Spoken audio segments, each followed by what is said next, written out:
Hello guys, నమస్తే. Recent గా మోహన్ లాల్ నటించిన లూసిఫర్ 2 ఎంపురాన్ రీసెంట్ గా రిలీజ్ అవ్వడం జరిగింది. ఈ సినిమా మలయాళంలో ఓకే అనిపించినా కానీ మన తెలుగులో మాత్రం యావరేజ్ అనిపించింది.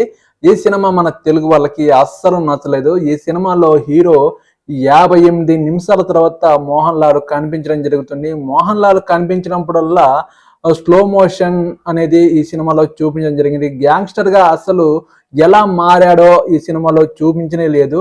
ఈ సినిమాలో మలయాళీ స్టేట్ లో రాజకీయాలు ఎలా ఉంటాయో, టొవినో థామస్ సీఎం గా ఫ్లేట్ మార్చి వేరే పార్టీ పెట్టి ఒక సీఎం గా అరచకాలు చేయడానికి ఎలాంటి పన్నాగాలు పన్నాడు, నార్త్ నుంచి రౌడీజం మలయాళ ఇండస్ట్రీలో అడుగు పెడితే ఎలా ఉంటుందో ఈ సినిమాలో చూపించడం జరిగింది.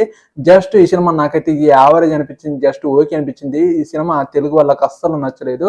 మీరు ఈ వీడియోకి ఒక లైక్ చేయండి, నా ఛానల్ని సబ్స్క్రైబ్ చేయండి ప్లీజ్. నెక్స్ట్ మూవీ రివ్యూతో మీ ముందుకు